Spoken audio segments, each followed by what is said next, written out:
Hello, everybody, and welcome to the Beat the Clock podcast. My name is Rubio-Garcia, and I am here to help you grow. Through the many timed interviews I'll be having, all guests will answer 4 time-specific questions. By answering these questions honestly, we hope to show you how each moment connects to the next.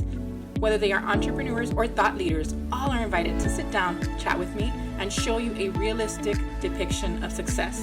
By doing so, we hope to change your mind and empower you to beat the clock.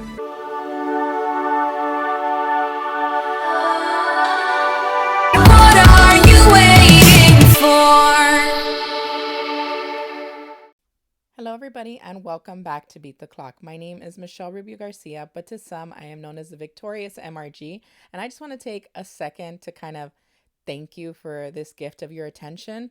I try to champion everybody around me through every project that I'm a part of. So I'm studying leadership and communication with my PhD. I wrote a book. It's on Amazon, #1 for a while. Go get it. I did this podcast, and I have a life coaching business. All of this is for you. If you're paying attention, you're the person I want to talk to, because you're probably wanting to change your life, but you just don't know how. And so BTC was created so that you could hear how other people did it, and so you can surround yourself around like-minded people who want to do it too. And before all the transformation can happen, we have to have a mindset shift. So we always start with the same 3 BTC affirmations. If you are new here, just follow along, relax. And if you have been with me for a while, repeat them after me. Here we go. #1, I trust myself. When you say that, you are proclaiming that you can act on your own intuition. #2, my time is valuable. So that means you understand the importance of time and how it has a compound effect on everything else. And #3, I can control how I use my time today. So maybe you did not believe the former 2 statements for a long time, but today you can make a conscious choice to start the process of healing or transformation. Sorry about that hoarseness right there. I had to edit out the rest because it turned into a hot mess, even though I tried to persevere. And so, yes, if we're talking about healing and transformation, I can think of nobody better than today's guest. He was actually super candid about the inner work he's had to do, the complexes he's kind of had to address and repurpose, and he's doing a great job. His name is Gianmarco Soresi, and he is a stand-up comic, actor, and writer who has been featured on Netflix. He was also on PBS with Stories from the Stage. He's won a bunch of awards, including Amazon's Watching Comics on season 8, and most notably on Amazon Prime, he has released a special entitled Shelf Life that is absolutely hilarious. I watched it shortly after we interviewed. I had watched everything else before, but man, like, honestly, guys, when we watch that special 10 years in the future, we're going to see it as a time capsule of what's going on today and how weird everything was during COVID-19. So this is really, really cool, and I hope that you get a lot out of it. So let's see if he beats the clock. Go. And the clock starts now.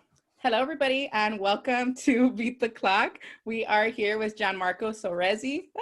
I don't even know, but how are you? Perfect. Yeah. I'm good. How do you feel? I'm ready.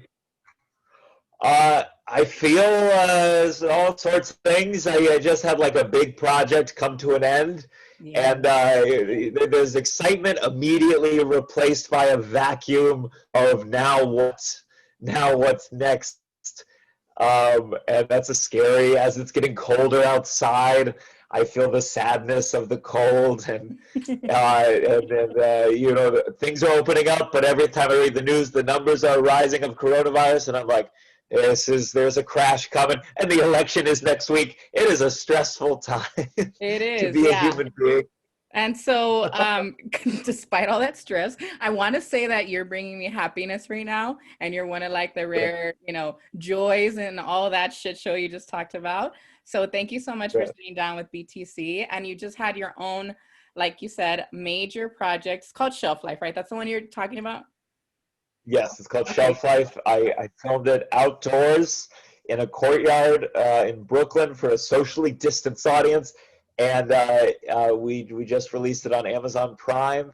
It's got a little documentary in the beginning about what it was like trying to write new material during all of this, doing it in park shows and shows on the streets and over Zoom, and With yeah, cops it just showing up, I saw, right? yes. Well, the first show that came back, it was on a truck bed in front of a comedy club. I hadn't done stand-up for like 3 months, and normally for stand-ups, before that, I probably hadn't gone more than a day not doing stand-up for 3 years.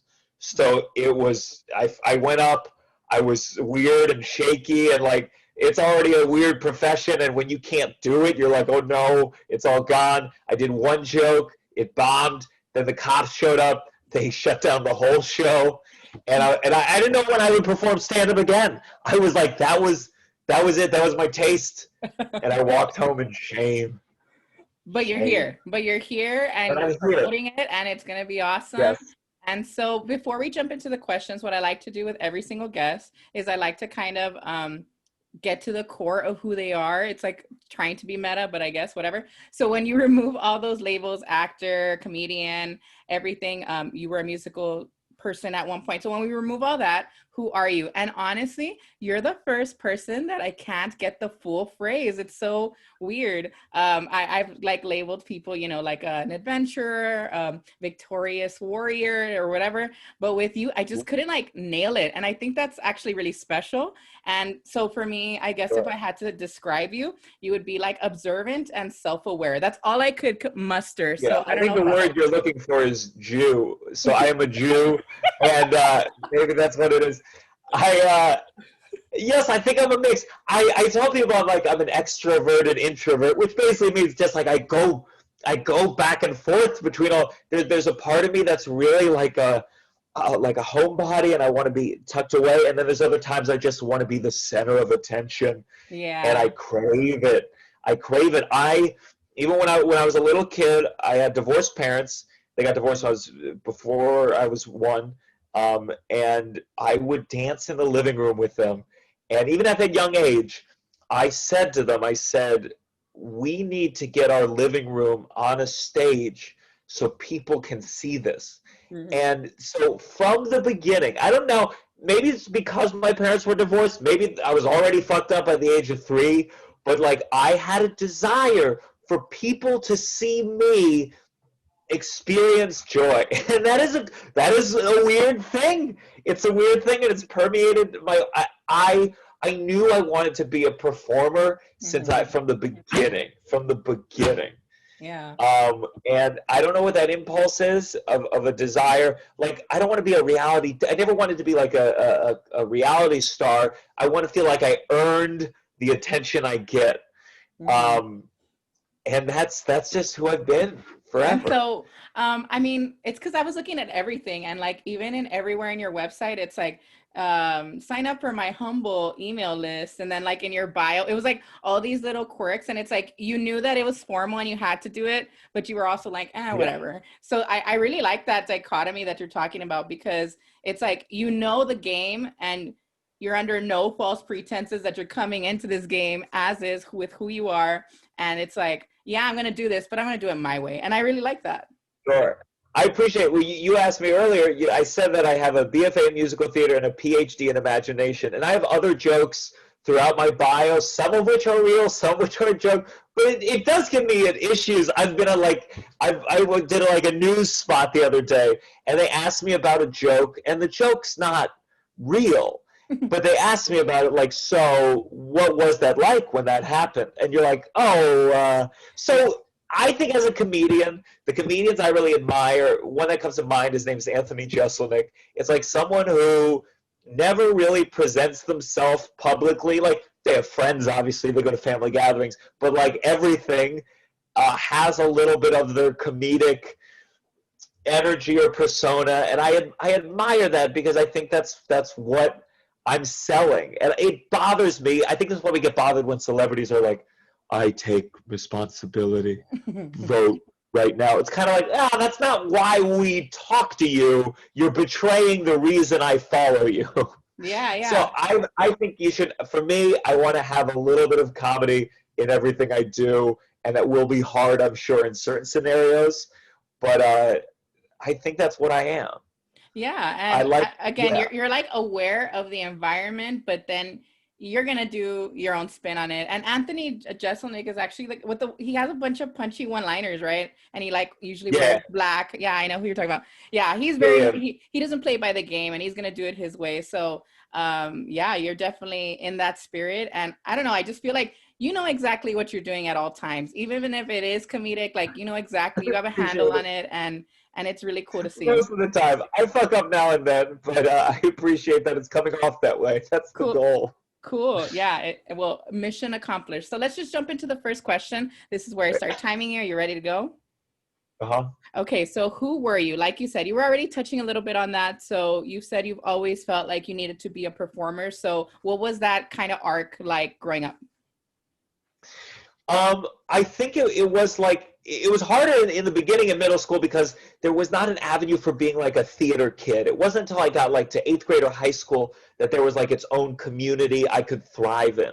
So it's this weird thing where like PE was mandatory and I sucked at sports and I was like a little bit I was heavier set, I was awkward. I like went through weird phases. I was a skater boy for 6 months. I was goth for 6 months. I like I wasn't like bullied for people. I am straight, but I am very feminine presenting. And I went through a phase in 8th grade where like if I was like in class, I'd be like, "Hey, big boy." Like I would exaggerate my feminineness to try to like make a joke, making other guys feel uncomfortable. And Yeah. like, there's a whole world of why. What does that mean? What was I doing? And I would have these reprieves of going to these theater camps throughout middle school and high school where like all the weird fucked up kids would go to these camps and you'd find your place. And it was always so surreal because like at school I'd be like the flamboyant theater kid and then I'd go to theater camp where like I'm the straightest guy there. Hmm. I'm Mr. Tough Guy. And it was kind of all these changing worlds where unfortunately with the school system you're put through this regimented program, and in high school you get to begin to diversify a little and find your own path. But Hmm. I have a deep belief that there are not enough ways, and it's very difficult, of course, but ways for children to like. I knew what I was from the beginning. I Hmm. knew I wanted to do theater. Why was I being forced to be on the soccer team in 8th grade? That's crazy. Right. And which is not to say I think I just didn't I should have been in therapy. I had bad therapists when I was younger. I Hmm. had like one or two therapists that I like didn't jive with, and my parents were in therapy and I was like, well, it can't work that well if my parents are doing this shit. So I didn't do it and I needed it. Hmm. I'm a big proponent of therapy just because part of it's just so you can step outside yourself and for me to look and go, oh, I have this need. I have this need for attention. I have this need for like affection, um, Validation, maybe, right? validation for sure. And maybe it's because of the parents' divorce. My dad was always very affectionate, but he didn't necessarily, like, he was affectionate and kind and loving, but he didn't really know how to pay attention to, like he hasn't seen me, he's maybe seen me do stand-up comedy once in the last 5 years or twice, and even then he doesn't know how to enjoy it. I think honestly if he's anything like me or I'm Hmm. anything like him, I think his ego gets in the way of enjoying someone else being the center of attention, which I totally get. It's very hard for me to watch stand-up comedy. I Yeah. feel envy, I feel intense envy. Um, so so he couldn't quite give that to me, and my mom just, it wasn't her bag. She doesn't get it. And my stepfather was a dick. We're closer now, but growing up he was a dick. And it's so hard when you're a kid. You have this need for attention and love and affection, and it manifests itself in being annoying. And I think like for me, one of my like sensitive words is if someone calls me annoying. That's the worst thing you can call me. People, I work some not very progressive clubs in America where people will make fun of me, or I'll be called gay or worse. And I'm like, that is the water. That's nothing to me. But if Yeah. someone says to me, "You're annoying," that hurts my soul. Well, you made a joke about that. I was watching a bunch of your stuff. Great writing. And Thank you you. said, you're like a triple threat. And then at the end, it was Yes, like, I'm annoying. I can act, I can sing, and I do a little tap dance. I'm annoying Yeah. because normally it's I'm a dancer. Mhm. Um, yeah, and I mean I think that's why it's like it's a joke I do a lot and one of my go-tos because I think it captures something about me. And I think before I got therapy or before I got older, I just didn't know. I didn't know what that was or why that was. Or my therapist describes it like being an open wound, where it's just like you're just constantly reaching for attention and affection, and you can get in bad relationships, or you can get into like I had a girlfriend in college, 5-year relationship, and she was, I mean, thank God I found her. For me, probably not. For her, probably not so good because she was so loving and affectionate and warm. And Yeah. I think I just like I took and I took and I took, and I needed constantly, tell me I don't suck, tell me I'm talented. Hmm. And So then when a little bit of codependency, right? not a little bit of crazy amount of codependency. I mean, I was like, she had to fill so many boxes for me, and I think, I think certain things that uh, an ideal parent would fill a little more, Mhm. and I think a lot of life and why I think therapy is so important is like you realize, we want a lot from our parents. We all have parents with their pros and their cons, and it's like realizing what you don't get from your family and understanding how you can find that in community with friends, and then understanding the give and take of it. Like Mhm. I think there was a big part of me that didn't understand, especially with this girlfriend, where I was like, if I'm taking here, I have to give in other ways so that this is a simpatico relationship, or otherwise I'm weighing until it finally breaks. And Mhm. even the most loving, giving person, there's a breaking point, Yeah. and I reached it. Um,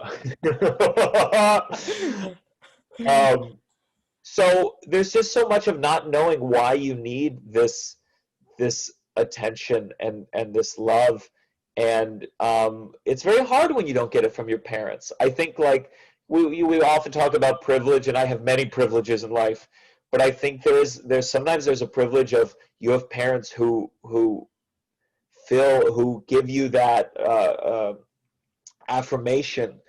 And I know people that they're very fortunate, and God bless them, where when they're really upset, or they are like something really fucked up happened, or they're about to go get surgery for the first time, or they got into an accident, and they can call their parents and feel like that's the best decision. Yeah. That is a blessing. And I've had something recently where I had like a life thing I was dealing with, and it's hard to feel like my dad's going to give me bad advice, or he's going to make it about him, or he won't focus, or he won't remember the name of the person I've said 1,000 times, and it'll make me pissed off. And Yeah. that's And yeah, I feel that too. So I want you to know, like, you're not alone. I think that, yeah, my dad was very absent, and he's trying to be better, but for the most part, I don't think it's happening. My mom too. I mean, they're just like so broken. I mean, parents can be so broken on their own that it's hard enough to try to like mend or create a full-fledged human being when, I mean, they got their own shit they're handling, you know? yeah. And I mean, when I hear about my parents' childhoods, I'm like, whoa, that was nuts.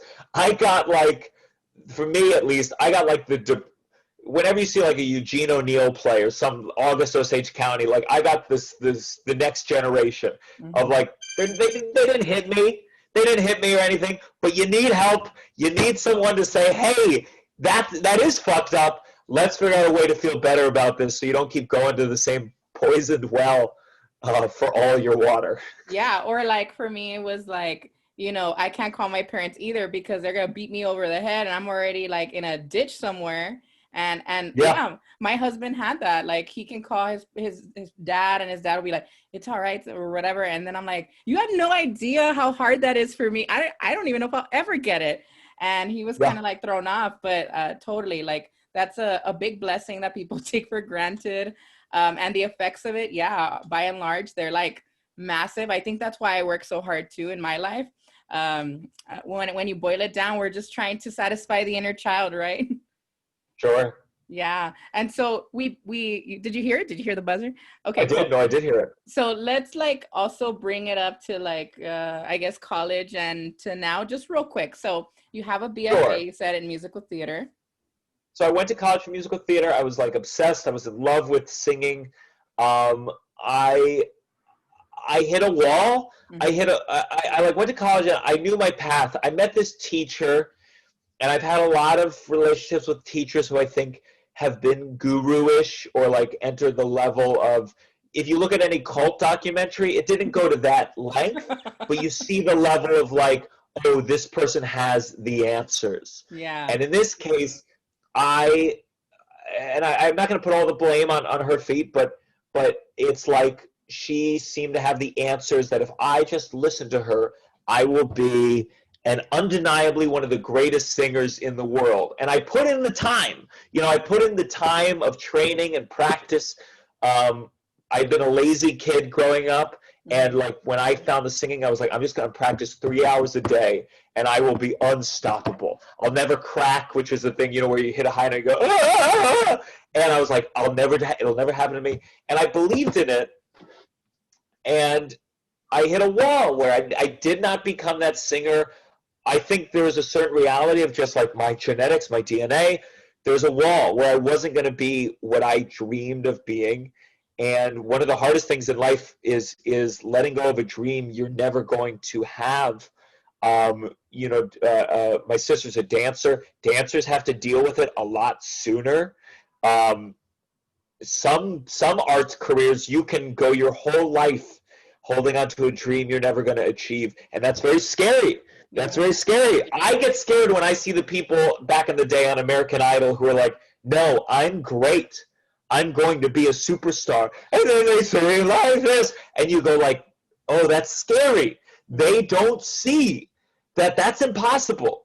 Yeah. And are they going to be in pain for the rest of their life? Are they going to hit 80 years old and go, oh, I'm never going to be the next Mariah Carey, and just die right there? I don't know. But I think that's kind of the realization I had with musical theater, and that came in touch with like realizing this teacher is not a god. There is no surefire path. So that was you just by yourself. She didn't tell you, hey, you're never going to do it. Like, you just on your own. No. In fact, I think she never did that. Okay. And I don't think like I like even had a hard realization. I just like I banged my head into the wall for 4 years of college. I used to go to a rehearsal room, tiny, sweating, not going out with friends, not socializing, not developing things as a human being I should have been developing, just to practice scales. And that's, again, no therapy, not realizing maybe there's a little OCD element here of like, I need to get better, I need to do these scales every day or else I'm going to fall behind. And only after like 4 years of not really progressing in a deeply meaningful way, slight stuff here and there, that I kind of gradually gave up on the dream of being a singer. And then it was more like one day I was like, wow, I guess that's not what I'm going to do anymore. I wish I had the strength of, you know what, this isn't working out. But I hope I do that now as an adult. I'm better at being like, this is not going where I wanted to go. I need to pivot. Yeah. That's hard. It is. It takes a lot of strength. Because the other way, the way you describe it, that's like a slow death, right? And a slow death is more painful. Yes. Yeah. And I've never been great at jumping in the pool. I'm a gradual step-by-step into that pool, and then it reaches my dick, and I go, ah! And then I just stay there for 30 minutes. Yeah, me too. I don't like jumping in. Oh my God, we're like super, like, I think we need to like have a therapy circle or some shit. Sure. So, okay, we're going to jump into the second question. So who are you now? So have you done after that kind of disillusionment, I guess? And how are you finding joy again? And what are you doing? So I once I finished college, I went with my girlfriend, the very nice one, to an acting company in Philadelphia. And then I was kind of gung-ho about acting. I was going to be the next Daniel Day-Lewis. That teacher also ended up being even worse than the previous thing, kind of guru-ish, and when things didn't work out, she just like started firing people from the company, like kind of got her allies, started treating people very poorly. We were supposed to go to Australia as a company together, and it fell through. I lost my $2,000 ticket.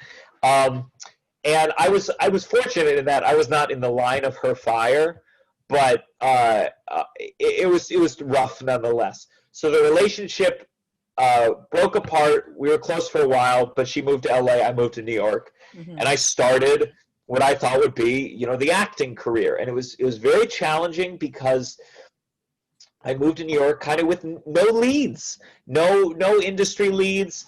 My huge mistake going to a college as an actor, going to a college where the conservatory was 11 people by the time we graduated. 7 of them had already quit the business by the time I joined New York. You don't have a network. You go to a college with a big arts degree, or you go to NYU, you leave college and you have a network of people. Instead, I started in New York with fucking nothing. Mm-hmm. And it's very lonely. It's hard to know where to reach. I did have, my parents were helping me out financially, which was a huge gain, but it's still, even in that circumstance, you don't fully know what to do with your time. And what I should have done was embrace communities, join a theater group, join an improv school, just so I meet people and work with people and develop relationships. I didn't do that, partly because I had been burned by this acting company where like I did do this thing and it blew up. Most of them lived in Australia before they started. So like I lost everything from that. Mm-hmm. And I think I was allergic to like joining any new groups. I was scared. So instead I poured my money, which is the very lucky thing I had from my parents. I poured it into workshops where you met industry, you met casting directors, you met agents. And these kind of workshops are illegal in LA for a reason, and it's because they cost way too much money. A lot of people are getting ripped off.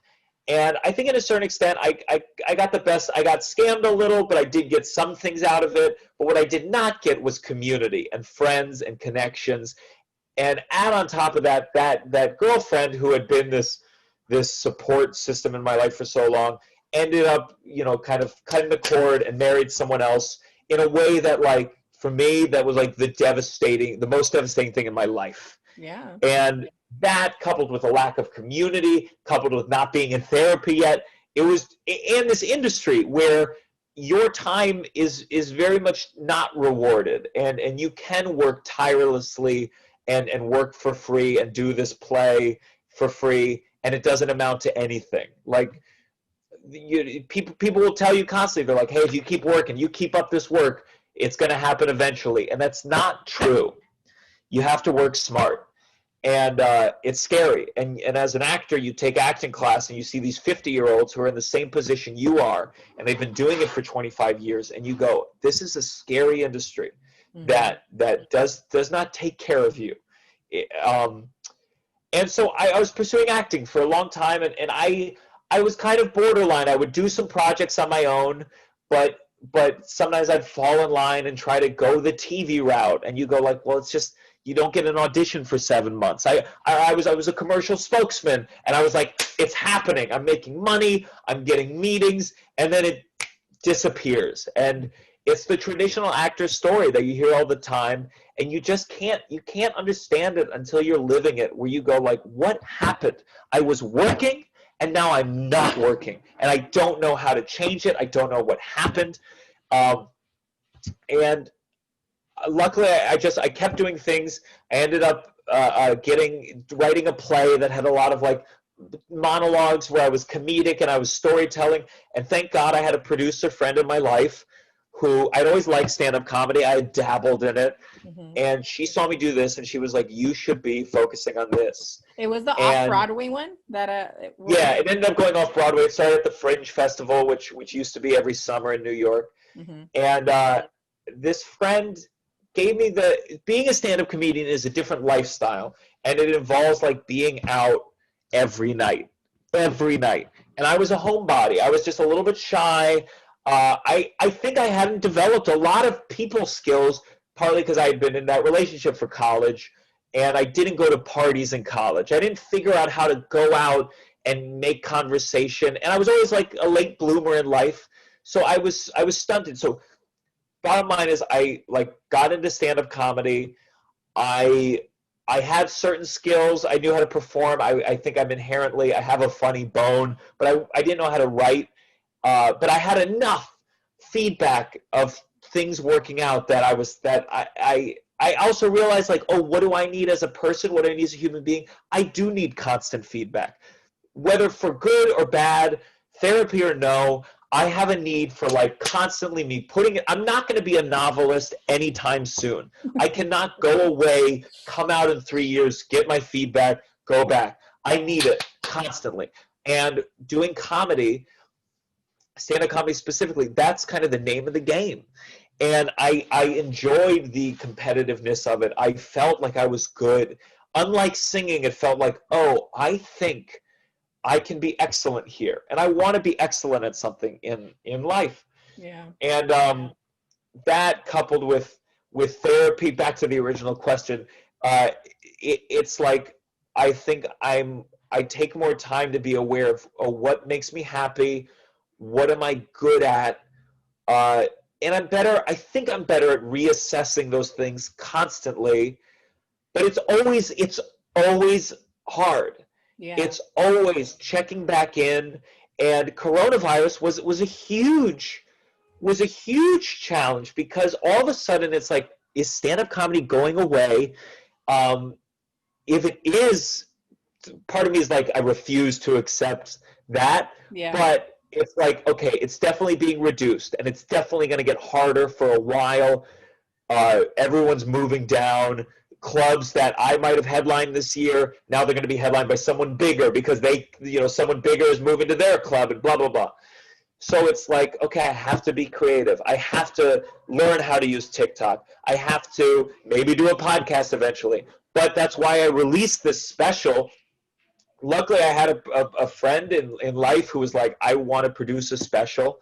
And I knew it would be fucking tough. It was brutal to do an outdoor special, to work 30 minutes over Zoom and outdoor shows and like craft it. Normally, if I'm going to film something at this level, I would want to be running it every weekend minimum for months. And I didn't have that luxury. But part of like what I think I am now is being like, you don't have a choice here. You have to be creative. You have to go outside your box of your comfort zone, and Adapt or die, right? Adapt or die. And it's very hard. And I'm still in a great deal of pain about, now it's getting cold. And the stand-up club that was doing a bunch of outdoor shows announced this week that they're done with the outdoor shows because it's getting dark super early.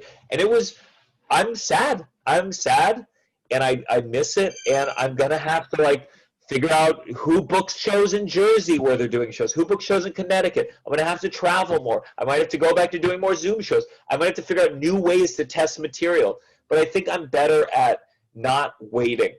I'm done waiting for it to come along, and in this industry in particular, it's poisonous. I mean, there's sometimes people are checking in on you, other times you're with a manager who isn't doing anything for you, and you don't know if it's them, if they're being lazy, if no one's biting.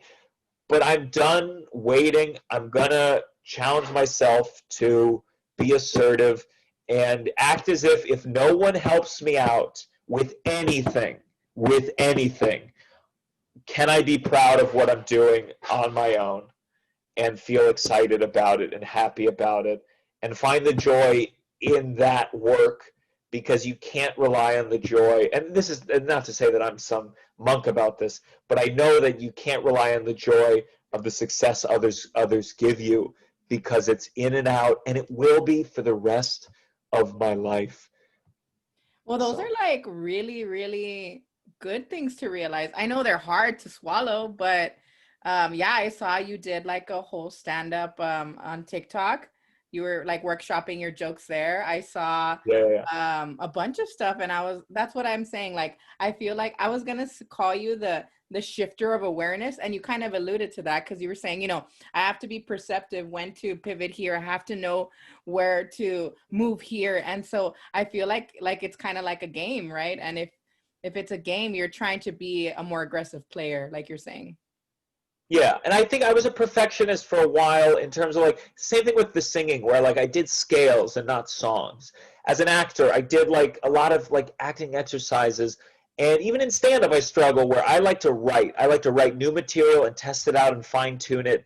And there's a balance where sometimes you do that, and sometimes you're like, okay, I have to film it for the TikTok, and I have to add the captions, and I have to figure out how to book a show in Boston and sell enough seats, even if it means I don't get to write that day.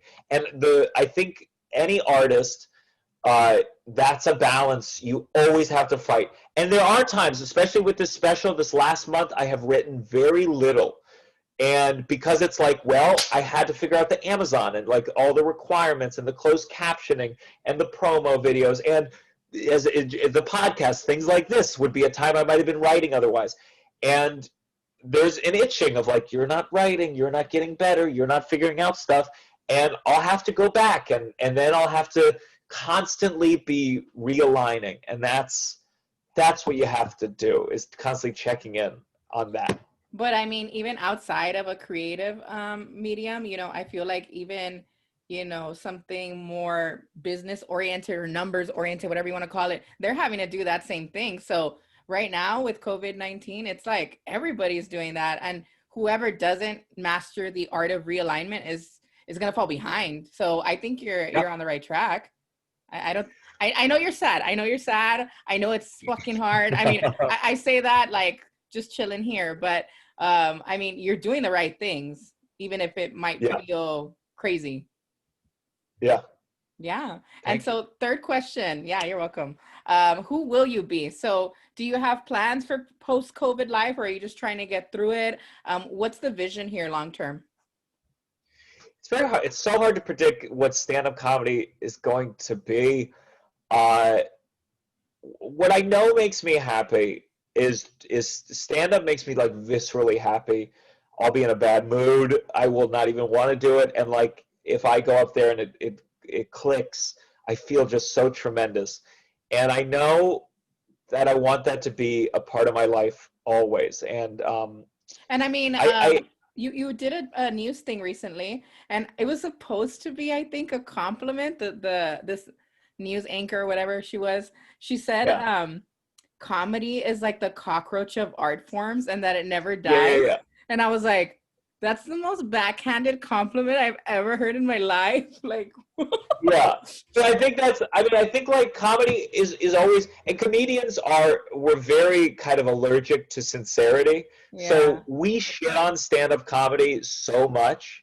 And there's a weird thing where it's like, well, if you think it's this dumb, why are you dedicating your life to it? And we know that. Like it's an awareness where there is an insecurity. I can't tell you the number of shows that I've done where the last comedian is some guy who lost a fantasy football bet, and the loser had to do 10 minutes of stand-up comedy. And the reason they put him there is because he brought 30 of his coworkers that night, and the club made a lot of money. And so I have to be there and watch this guy make a mockery of my entire profession, and sometimes get laughs. And there is a lot of insecurity to be that kind of artist, uh, where other people can dabble in it. But what was I saying? I love stand-up comedy. I know that I want the moment stand-up comedy comes back, people are vaccinated or whatever, I want to be doing it an immense amount of time, and I want to be excellent at that. And that's how I feel right now. I'm also aware that there was a time, if you told me I wasn't going to be a singer right now, I would have said, you're lying. hmm I'm going to do this until I die. So I also try to be accepting that one cannot know what they're like 5 years from now. Right. but I love stand-up. I want to do it. I just want to be excellent at that, and be flexible as to what other things come my way. I do think I want to be a I've done some projects in my life. I did a sketch series. I did a play.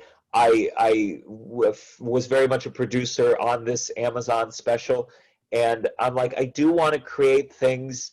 I don't know if that means I want to do sketches, or do I want to write a pilot, or do I want to write a screenplay, or do I just want to like focus on stand-up until one of those other things becomes an itch so unbearable I have to do it. Mm-hmm. A lot of stand-up comics, we diversify sometimes because it feels like we have to get a Right. following, and there's something to be said about that. But like, I think with a podcast, I've always gone back and forth where I'm like, I don't know until I'm like certain that I found something I want to do so bad, Mm-hmm. because I know what it takes to do something well, Yeah. and I don't want to do anything half-assed. Right.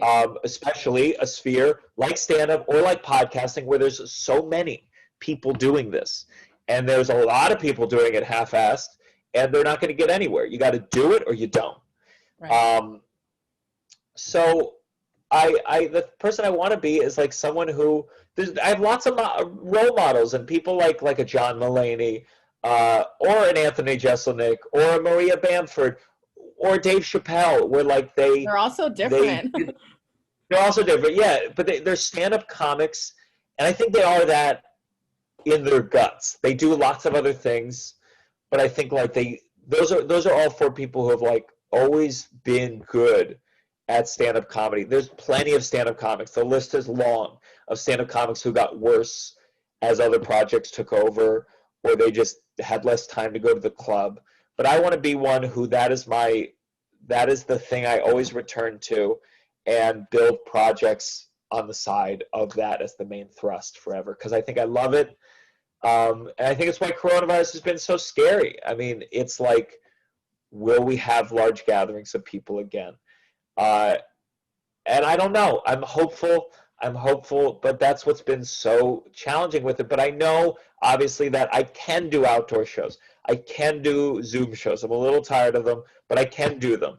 I can do a thing for 5 people. I think the cockroach thing is a stand-up comedy being the cockroach of art forms is cool, in that like stand-up comedy has to work in so many places. It's so unideal, but you can figure it out. You might not always get to do the kind of stuff you want to do, but you can slip it in there. You just got to get better and better and better. I did a show last night. I was hosting a show in Jersey, a kind of show that if coronavirus hadn't happened, it might have been too small a gig, too far away for me to do. Mm-hmm. And I'm hosting. I don't want to host. I want to be in the middle or the end, where the audience is a little more focused, where people aren't still taking orders from the waiter. I want them to be able to pay attention so I can work on some new material, so I can do stuff that's a little more thought-provoking. But that's just not what I got. I got 10 minutes up top. People are ordering food. I got to try to do something with it. And so who I want to be a stand-up comedian that's performing constantly for long amounts of time. I want to challenge myself to grow and write new material. And I think after doing this special, I have a better sense of like, here's how I get to a place where I film it, I put it out, and then I can move on to the next new thing I want to work on. And I hope I continue down that path, because I work with so many different comedians, and I see the ones who grow and figure out how to put out products and still stay sharp. And then I see the ones that don't ever put out anything, don't know how to involve the TikTok, and they just stagnate, or they were big in the 90s, Mm-hmm. and now they're still doing shows with me. And it's constant checking in, constant challenging. And it's the same thing of like when TikTok came out, there's some people, and I don't blame them, and some people that have enough success in other arenas, they don't have to figure that out. Right. They can look at TikTok and go, I'm not figuring this out. But we all know in creative fields, the 60-year-olds, my mom is a Pilates teacher, and she she was like, I can't figure out the Zoom for, these Zoom classes. And I was like, that's going to be a limitation. Yeah. That's a decision, because you can figure out the Zoom. Of course. You can. Mm-hmm. You can do outdoor shows. And maybe she doesn't want to, and that's totally fine. But if she told me I want to be the greatest Pilates teacher of all time and I can't figure out the Zoom, I'd be like, well, then you never will be. Yeah. So it's recognizing your goals. It's recognizing what you have to do to get those goals. And then I think the part that maybe I think will be my challenge, and has always been my challenge, is like, will I go, oh, I'm lonely because I'm working so much. Do I need to take time away from this or be more selective with this so I can go on a date? I believe that in the last 2 or 3 years, with the help of therapy, I have learned what maintaining friendships is like. Like I don't have a lot of great friends from high school still, or from college even. And I feel like I know a little more that my friend on Monday, he might need help moving. And I'm like, I will do that because I love him. I want to give to him. And that's not my natural inclination. Is it because of my DNA? Is it because I'm just selfish? Is it because my parents were selfish and I got that from them? Doesn't matter. I know what I want from him, and I know better like how to be someone who gives to him. And I know it'll feel good, even if the moment of moving the couch up the stairs will not. Yeah. And I hope to have those friends. I hope to have more friends, but the friendships I have now, I hope I foster them and care for them in a way that I think everyone, and I think men in particular, I mean, I know a lot of men in their 50s and 60s with no fucking friends, where it's like, I don't want that. I know that. Yeah. And I want to take the steps now, I'm 32, to do that, to have friends. I mean, do you want to be like, because you mentioned that, right, about your mom? Do you want to be the best stand-up of all time? Is that one of your desires? I think fortunately stand-up is like, people will go on and on about who's the GOAT, the greatest one of all time. Yeah. And I think thank God, or else I'd go crazy. Thank God stand-up is subjective, and like there's a lot of comedians the average person doesn't even know about, where I'm like, well, actually, they're the best. So I take comfort in the fact that there is no such thing as the best, but do I want to be considered as good as John Mulaney or Dave Chappelle or yes, I do. Well, I mean, I was gonna say, I don't know, and correct me if I'm wrong, but is anyone else doing a special like you? Because the only other person that did something was Chappelle, right? He did one. Yeah, Chappelle did that. Lewis Black released an outdoor special, I think like a week before mine. There's like a handful here and there, but coronavirus has been a kind of line in the sand. And first, there are some comedians who like don't want to do outdoor shows and they think it's too dangerous and we shouldn't be on a moral level. And I don't fault those people. Right. But there are other people where I don't think it's that, and it's a matter of inconvenience. And I think coronavirus has really made a line in the sand of like who's in it, who's really wants to be great, and who doesn't. And there's been a cool feeling. I've been on shows with some people a little bit higher than I am, and who maybe I wouldn't have been on shows with before coronavirus. And I think there is a recognizing we're in this maybe sinking ship, and we're still doing it. And we clearly love the craft of it. Yeah, that's what I was gonna say. Like, if you want to talk just who's actually being ballsy enough to push past this threshold, you're one of them, and you're among, again, a Chappelle or whatever. So again, I think that, yeah, you love it for doing its sake, right? You're not just doing it for a quick buck. You're not doing it to leverage it into acting, like, because that was a question I was going to ask you. A lot of comics do it, and then once they get their following, they transition it. So you're just pure stand-up at this point. Yeah, I have acting gigs here and there. I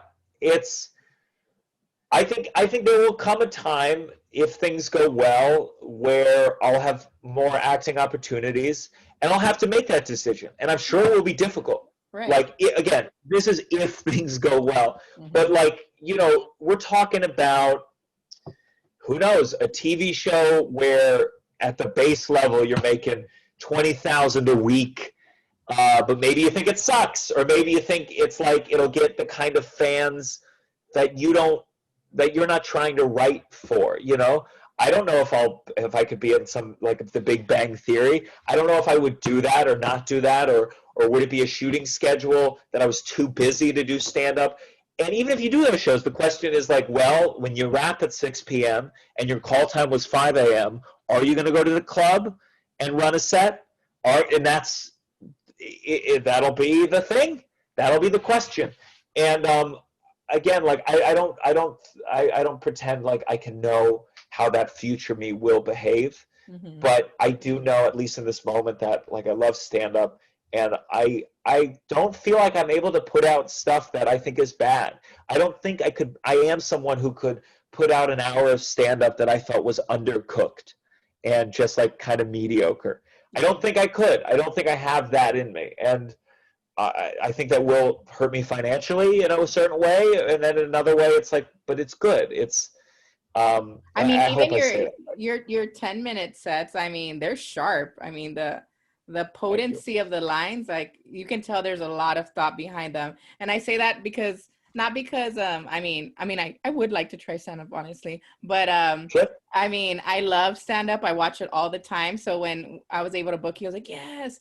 But also, like, from a writer's perspective, I teach writing, and then I've written a book recently and all that. So I know how Sure. much it takes. Like, even just like a good, concise, punchy one line, like, it Yeah. takes like 30 minutes to do something or more, Yeah. depending on how cerebral you are. But you're doing a lot of things Sure. correctly. And I know you say it's an unforgiving profession and it doesn't take care of you, but I really think you are making the strides you need to. And like you're saying, even if things change, I mean, your work ethic is, I'm not going to say incomparable, but very hard to beat right now, right? So, Thank you. okay. So before we kind of finish it off, we got one more. So how can listeners avoid clocking out? So, kind of coasting or going in zombie mode and checking out because, oh, well, it's 2020 and it's the worst year ever and we don't know what the fuck to do. So how can people just still dream and still push kind of the way you're doing? I mean, I think, like, what I think is really good about therapy, and first, like, I know it's cost prohibitive for some people, and people might have had terrible experiences, or psychology has certainly been, like, abused um, throughout history for many purposes. But it's more about, like, the function of what it is to have someone to talk super honestly with about your life, um, Without and judgment, I would say too, without right? judgment. Yeah, exactly. And, like, every relationship we have, even the people we're close to, there are just certain walls, and therapy provides someone who you can really, like, truly share the shittier parts about yourself. Like, I do a thing where even if I'm late in New York, it's always because of the trains, and sometimes it is. But with my therapist, I'm like, I'm not going to say it was because of the trains if it wasn't.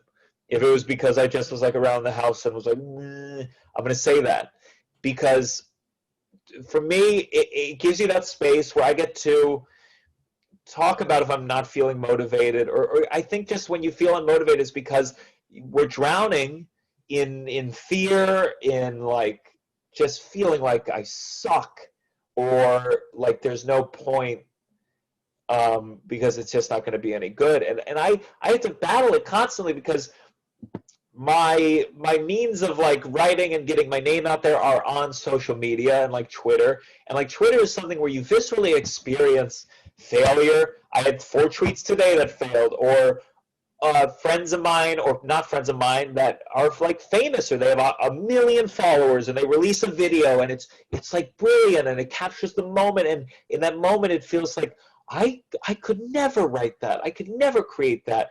I could easily list 100 people that make me feel just, like, worthless because they're so good. Mm-hmm. Um, and I've always been that type. Even when I was a kid, my mom would compliment someone, and I would be like, before you're self-aware, I'd be like, well, I can do it too. And it's like she would say, me complimenting them does not take away from you. But doesn't matter. That's how I've always felt. It's hard for me to watch another comedian kill on stage because I'm just like, God, can I do that? Are they better than me? Do I suck? I experience those things viscerally. Yeah. Um, Well, you're not alone. I but feel like a lot of stand-ups talk about that sensation. Conan O'Brien says it a lot in his podcast where he just yeah, doesn't want to see someone killed because it's like, fuck, like that's supposed to be me, or I could do it, or whatever. yeah. And so like I battle with that all the time.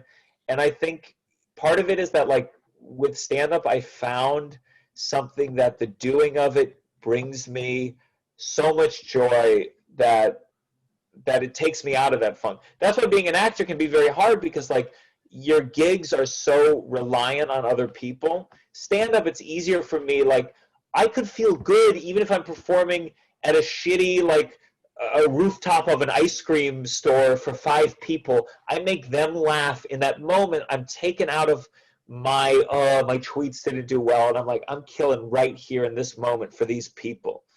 And that's what's so nice about stand up. And I think with every form of thing you pursue, you have to find some element of it that makes you feel really good, and where you get that feedback, and where you do something and you feel like, oh, I did that well. Because you need it's like with a dog, you give it treats. Like you have to find what's the treat for yourself.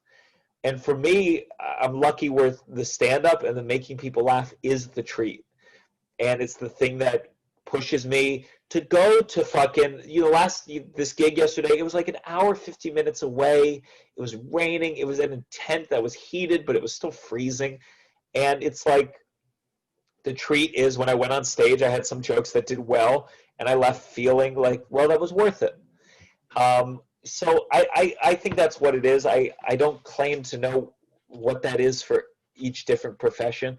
I think that's why I may have stopped doing theater acting, because I just like felt like I'm not getting the thing that keeps me going here. Mm-hmm. Um, Well, and at least from what you're saying, it seems like, yes, find your little, I guess, stimuli that's gonna get that kick for you, but find something, at least for you, it seems like stand up is something that gets you present, like out of your head and into the moment. And then it's yeah, something that that you feel totally seen and accepted, yeah, right? Because if you have a good yeah, joke, it's like that's you, that's your brain, that's your heart, that's your soul. And then when it's you get the reaction you want, right? Like you can laugh in other places, but you don't want that laughter. But when you can create the reaction you desire with your thoughts, it's like that's it. yeah. And there's a thing of like, I promise if Dave Chappelle saw me, happened to be in the audience and saw me do a joke that he thought was good, like he would automatically treat me just better, like as a peer. Mm-hmm. Like there's a really cool thing with stand up where like if you really love it and you see someone do a joke that's good, you automatically go, oh, all right. They respect the art form I've dedicated my life to. They're good at it. Clearly, if their mind came up with this joke, there's something in their mind that is cool. And that's what's very neat about stand-up, where like you'll meet someone, you're strangers, you have a good set, and they feel cool. This is a cool, and I love that about stand up. And that's just a way that it doesn't mean you're friends with everyone who admires you, but it's just like you can prove yourself. You can prove that you belong. Mm-hmm. Um, And people will acknowledge it, so right? Like even with the hierarchy and even with the levels that everyone's at, like someone up here, yeah, like you're saying, can look at someone over here and go respect, and it's cool. Like yeah, not every profession has that. You're right. yeah. And so that's what I'd say. It's like finding those treats for yourself. I've always been a very much when quarantine started, exercise for me has always been uh, I'm lucky in that when I feel super depressed, and I have plenty of depression, but like I'm able to still get out of bed. And for me, I knew when quarantine began, there were this workout place that had 12 o'clock Zoom live workouts. Mm-hmm. And I did them every day. Because I knew that the moment I started sleeping past 10 a.m., that this whole thing would just kind of Collapse on erode you. at me. Yeah. We had to, especially in the beginning, it's different now, and a lot of people are back at work in different ways, and plenty of people have more traditional jobs. But especially as a creative, like, it is all up to me. It is all up to me. I could have done pretty much nothing today and just turned on the ring light for this. And Mm-hmm. so, like, I have to create my own schedule. And for me, like, working out, therapy are two chunks of things that I force myself to do on a regular basis.